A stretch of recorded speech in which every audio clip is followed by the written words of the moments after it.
Mat Sabu hentam Azmin kritik Pakatan Harapan. Mengaku buat silap, Menteri Perikatan Nasional pulang semula gaji. Guan Eng tak faham maksud batal dan tangguh. Najib bongkar punca Guan Eng meroyan.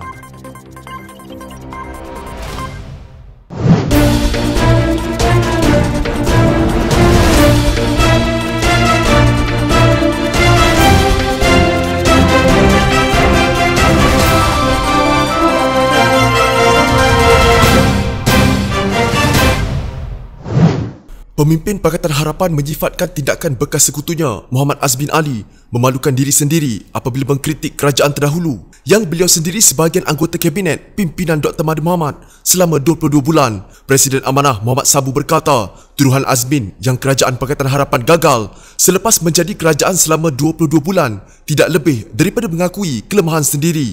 Azmin datang ke Slim, dia maki kerajaan Pakatan Harapan kerana gagal. Dialah sebab dia jadi menteri 22 bulan. Malu hadirin sekalian, kita datang maki bapa kita.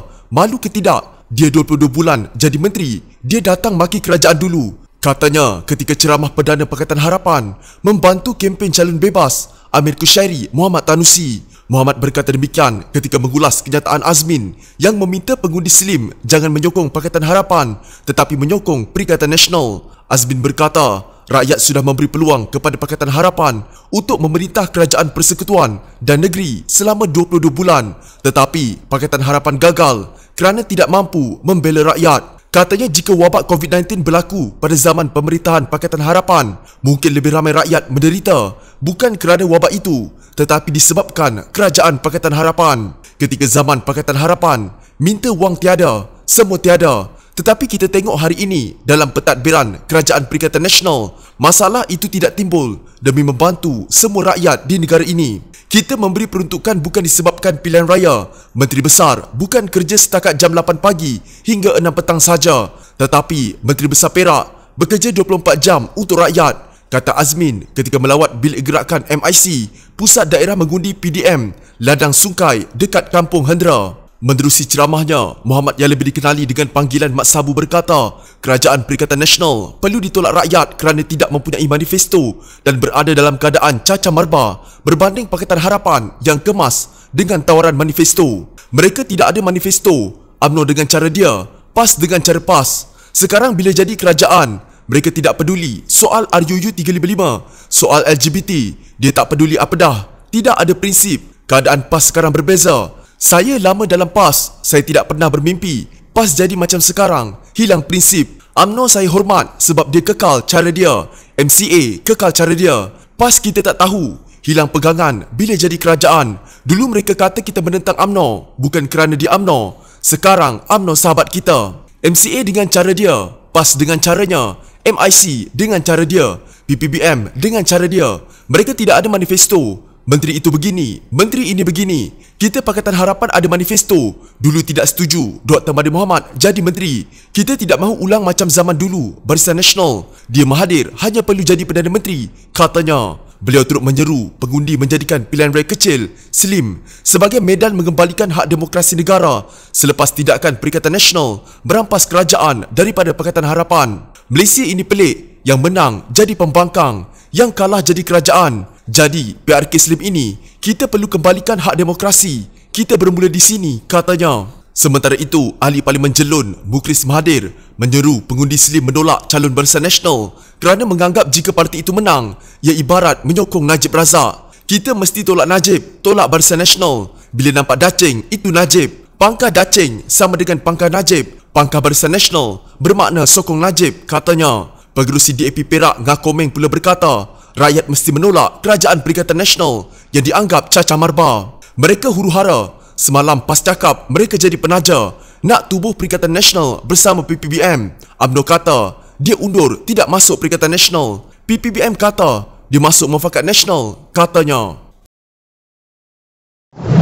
Ketika Menteri Perusahaan Peladangan dan Komoditi Khairuddin Ahmad Razali menjadi sasaran kritikan susulan pelanggaran kuarantin Kendiri dan kompaun RM1,000 yang dikenakan terhadapnya, rakan seperjuangannya dari PAS tampil menyatakan sokongan. Timbalan Pesuruhjaya PAS Johor Dr. Muhammad Mazri Yahya berkata, tidak pernah berlaku dalam sejarah negara seorang menteri sanggup memulangkan gaji apabila melakukan kesalahan. Muhammad Mazri merujuk tindakan Khairuddin mengumumkan akan mendermakan 4 bulan gajinya sebagai menteri selepas Kementerian Kesihatan Malaysia KKM mendapati dia bersalah melanggar prosedur operasi standard atau SOP COVID-19. Pernah ke dalam sejarah negara menteri melakukan kesilapan dan kemudian memulangkan kembali gajinya selama beliau bertugas? Tidak pernah, dan inilah yang pertama. Saya kira ini merupakan perkembangan yang baik untuk negara. Rakyat menegur dan menteri menerima teguran dan memikul tanggungjawab tersebut, katanya di Facebook. Khairuddin sebelum ini akur dan memohon maaf berhubung isu berkenaan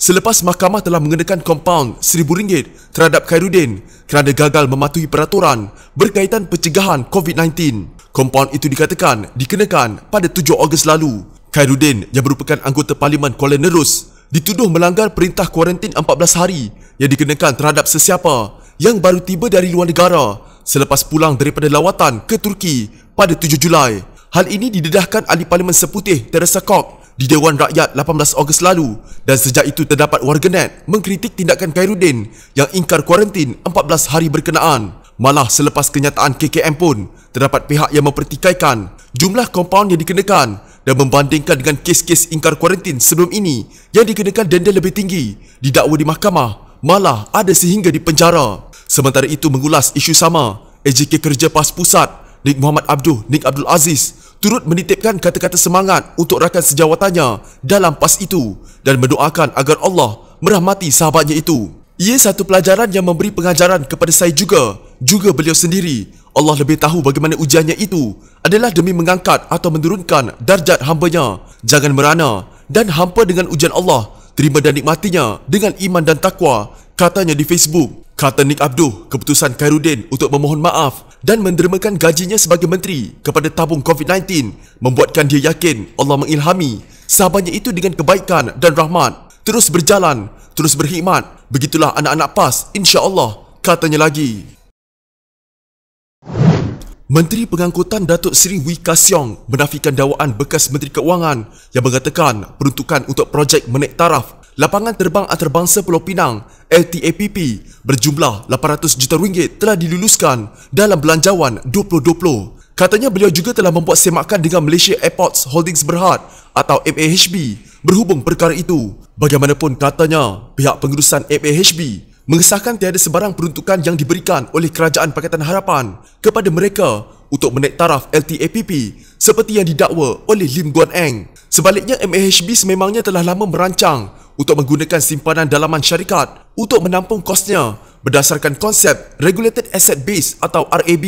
Namun begitu, konsep RAB ini tidak pernah diluluskan di bawah pemerintahan Pakatan Harapan. Pelik betul, Lim Guan Eng ini dikata diumum peruntukan RM800 juta untuk LTAPP, tapi buku belanjawan 2020 tak jumpa butiran. Takkanlah dia umum peruntukan syarikat korporat di dalam Dewan Rakyat untuk kelulusan termasuk di Dewan Negara? Kalau begitu, syarikat awam atau public listed company tak payahlah mengadakan AGM lagi, katanya dalam satu hantaran di Facebook. Kenyataan Ka Siong itu adalah untuk menjawab dakwaan Guan Eng sebelum ini yang mengatakan para pengundi di Pulau Pinang akan menghukum Kerajaan Perikatan Nasional kerana mengamalkan politik balas dendam apabila sengaja membatalkan projek-projek pembangunan di negeri itu. Tambah Ka Siong, semua cadangan pembinaan lapangan terbang baru dan cadangan menaik taraf ditangguhkan akibat kesan penularan COVID-19 kerana sektor penerbangan dianggarkan hanya pulih sepenuhnya dalam tempoh sekurang-kurangnya 2 tahun. Sementara itu, Kementerian Pengangkutan akan menjalankan satu kajian Pelan Strategik Lapangan Terbang atau NASP ke atas 42 lapangan terbang sedia ada. Nampaknya penguasaan dan pemahaman bahasa Malaysia Guan Eng juga teruk. Ketika saya menjawab di Dewan Rakyat pada 18 Ogos lalu, saya menyatakan bahawa semua cadangan baru pembinaan lapangan terbang dan cadangan menaik taraf lapangan terbang perlu ditangguhkan akibat kesan daripada penularan wabak COVID-19 terhadap sektor penerbangan dianggarkan hanya akan pulih sepenuhnya dalam tempoh 2 tahun. Guan Eng tak faham ke perbezaan di antara penangguhan dan pembatalan projek? Katanya lagi. Tambah Ka Siong, sejak Perintah Kawalan Pergerakan PKP dilaksanakan, MAHB telah mengalami kerugian dan membelanjakan lebih dari RM1 bilion demi menampung pengoperasian lapangan terbang. Takkan MAHB tidak berhak membuat penjajaran belanjawan syarikatnya dan meletakkan keutamaan atau prioriti yang betul dalam menghadapi cabaran pasca COVID-19, ujarnya lagi. Untuk rekod sebelum ini, Lim Guan Eng mendakwa politik dendam Perikatan Nasional yang membatalkan projek pembangunan di Pulau Pinang seperti pembesaran lapangan terbang antarabangsa Pulau Pinang, PIA, dan kereta kabel Bukit Bendera akan dihukum oleh pengundi pada pilihan raya akan datang. Tegasnya terdapat keperluan mendesak untuk membesarkan PIA yang menghadapi lebihan penumpang sebanyak 28% dan merupakan projek menang-menang di antara Malaysia Airports Berhad dan negara. Alasan COVID-19 yang diberikan adalah tidak masuk akal, melainkan jika Kerajaan Perikatan Nasional percaya bahawa wabak global ini masih akan mempengaruhi ekonomi global pada tahun 2023, katanya dalam satu kenyataan. Ahli Parlimen Pekan Datuk Seri Najib Tun Razak mendakwa gaji bekas Ketua Pegawai Eksekutif Malaysia Airports Holdings Berhad atau MAHB, Raja Azmi Raja Nazuddin terus dibayar walaupun selepas meletakkan jawatan. Najib mendakwa gaji Raja Azmi dibayar gaji penuh selama tempoh 2 tahun lagi dari tarikh dia letak jawatan pada 6 Januari lalu. Yang menakjubkan pula ialah saya difahamkan bahawa dia disuruh letak jawatan tetapi dia tetap akan dibayar gaji penuh selama tempoh 2 tahun lagi dari tarikh dia letak jawatan. Jika benar, maka persoalannya ialah jika dia terpaksa letak jawatan kerana dia telah melakukan kesalahan, kenapa pula dibayar gaji penuh selama 2 tahun lagi? Adakah ini ganjaran ataupun syarat supaya dia tidak mendedahkan sebab utama dia dihentikan sebagai CEO? Tanya Najib. Najib mendakwa Raja Azmi meletakkan jawatan selepas MAHB bertegas mahu menjalankan projek pembesaran lapangan terbang antarabangsa Pulau Pinang atau PIA sendiri tanpa penglibatan syarikat PFI atau Private Finance Initiative. Bekas CEO MAHB pun mengumumkan pada 25 Disember 2019 bahawa kerja pembesaran PIA akan bermula tidak lama lagi. Tetapi 12 hari selepas CEO umumkan MAHB akan teruskan projek tersebut secara sendiri, CEO tiba-tiba umum dia letak jawatan walaupun tak sampai tempoh setahun selepas dia dilantik secara rasmi sebagai CEO, kata Najib. Menurut Najib, projek untuk membesarkan kapasiti PIA dari 6.5 juta penumpang setahun ke 12 juta setahun telah pun diluluskan oleh Kerajaan Pusat Barisan Nasional pada tahun 2017. Syarikat milik Khazanah Nasional Malaysia Airports Berhad atau MAHB telah pun diarahkan untuk memulakan kerja pembinaan pada tahun 2018. Namun selepas Pakatan Harapan menang PRU14, projek MAHB ini dihentikan dengan alasan kerajaan sudah bankrupt dan tak ada duit untuk membiayai kos projek. Sebab itu projek tersebut perlu diswastakan dengan menggunakan kaedah Private Finance Initiative atau PFI, kata Najib. Najib juga melampirkan surat daripada Ideal Property kepada CEO MAHB yang membuktikan syarikat Ideal berniat mengambil alih konsesi MAHB bagi LTPP untuk tempoh 30 tahun. Surat itu juga, kata Najib, merupakan sebab utama projek pembesaran LTPP yang sudah pun diluluskan Kerajaan Barisan Nasional dahulu telah ditangguhkan. Surat syarikat swasta Ideal Property kepada MAHB pada bulan Disember 2018 berhubung penswastaan LTPP yang saya lampirkan ini ialah sebab utama projek pembesaran LTPP yang sudah pun diluluskan Kerajaan Barisan Nasional dahulu telah ditangguhkan. Media Singapura sebelum ini pernah melaporkan bahawa pemilik syarikat Ideal adalah amat rapat dengan pemimpin-pemimpin kanan DAP termasuk bekas Menteri Keuangan Lim Guan Eng. Najib menimbulkan isu tersebut selepas bekas Menteri Keuangan Lim Guan Eng kecewa dengan jawapan Menteri Pengangkutan Datuk Seri Wee Ka Siong mengenai PIA di Parlimen. Ka Siong memberitahu kerja-kerja pembesaran dan menaik taraf PIA telah dihentikan sementara menunggu kajian Pelan Strategik Lapangan Terbang Negara NASP siap pada 2023. Guan Eng yang juga Setiausaha Agung DAP berkata dia telah mengumumkan projek pembesaran PIA dalam Belanjawan 2020 di Parlimen tahun lalu. Menurut bekas Ketua Menteri Pulau Pinang itu, projek pembesaran PIA dijangka bernilai RM800 juta di mana peringkat awalnya merupakan pembesaran kapasiti penumpang daripada 6.5 juta kepada 12 juta. Mengapa Perikatan Nasional perlu menunggu sehingga selepas 2023 untuk membuat keputusan? Menggunakan alasan kesan pandemik COVID-19 ke atas industri pelancongan dan sektor penerbangan untuk menangguhkan projek ini sehingga selepas 2023 adalah seolah-olah seperti Kerajaan Perikatan Nasional menjangka pandemik COVID-19 ini masih belum ditangani dalam masa 3 tahun akan datang.